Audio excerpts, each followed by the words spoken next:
The Mamas and the Papas * then and now 2022 Untold drama-filled.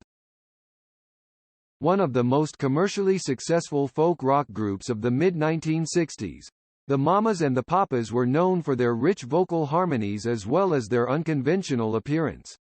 The group's 4 founding members only sang together for a few years, but their recordings, which included 9 top 40 hits, made a lasting impact on pop music.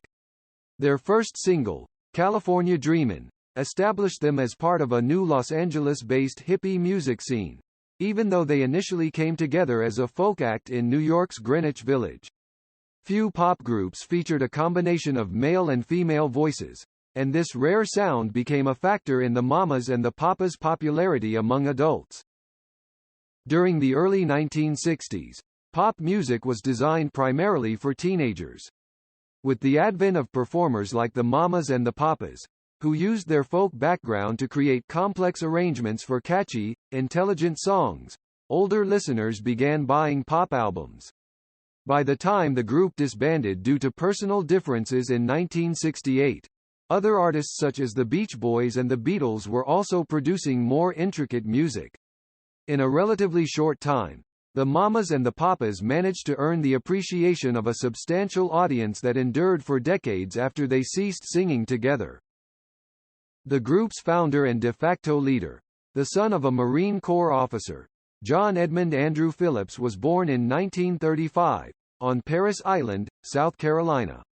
He played the guitar in high school, and he began performing at folk clubs in his early 20s.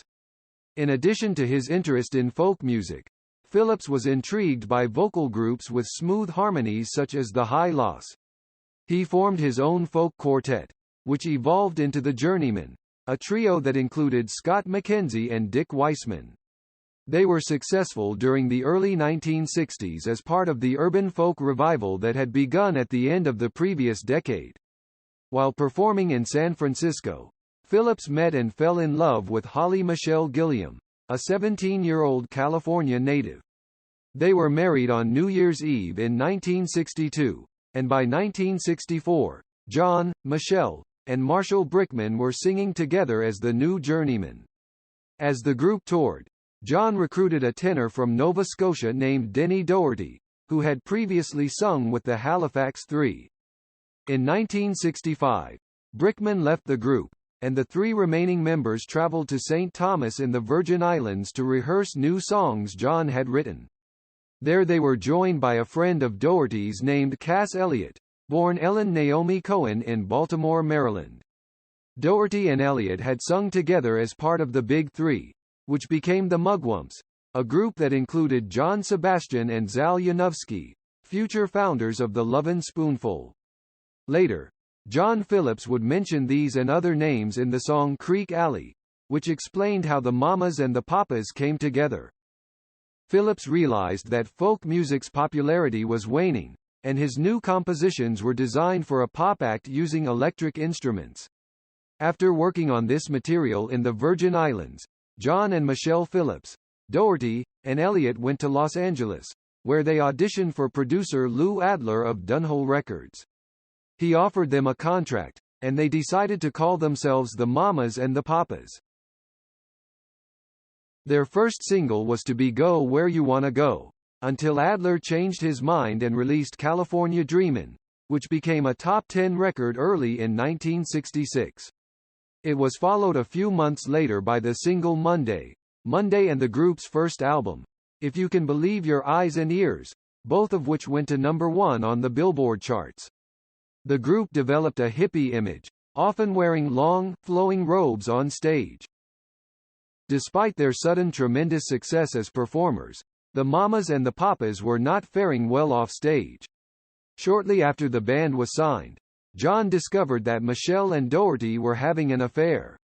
In June of 1966, Michelle was fired from the group for a few months, until she and John reconciled their differences. During 1967, John and Adler helped organize the Monterey Pop Festival, and John wrote a song for his former bandmate Scott McKenzie entitled San Francisco that became a pop anthem for young people seeking out the California counterculture. That year the Mamas and the Papas continued recording and performing sporadically, but by the end of the following year they made the decision to split up. Mama Cass, as Elliott was commonly known, was the only member of the group to become a successful solo artist, and she performed up until her death in 1974 from heart failure caused by her excessive weight and drug abuse. A false report that she died choking on a ham sandwich became a widely believed myth that persisted for decades after her death. John and Michelle Phillips were divorced in 1970, 2 years after the birth of their daughter China, who became part of the pop act Wilson Phillips in the early 1990s. Michelle took up acting, appearing in various films and on television during the 1970s and 1980s. John continued songwriting and producing while suffering from an increasingly severe drug addiction that lasted until 1980, when he was arrested on federal charges. After serving a very brief sentence, he stopped using narcotics and became an anti-drug spokesperson. He made numerous public appearances, accompanied by his daughter Mackenzie, a star on television's One Day at a Time and also a recovering drug addict. In the early 1980s, John and Mackenzie revived the Mamas and the Papas, along with Doherty, who had failed in his efforts to pursue a solo career, and Elaine Spanky McFarlane, from the 1960s group Spanky and Our Gang.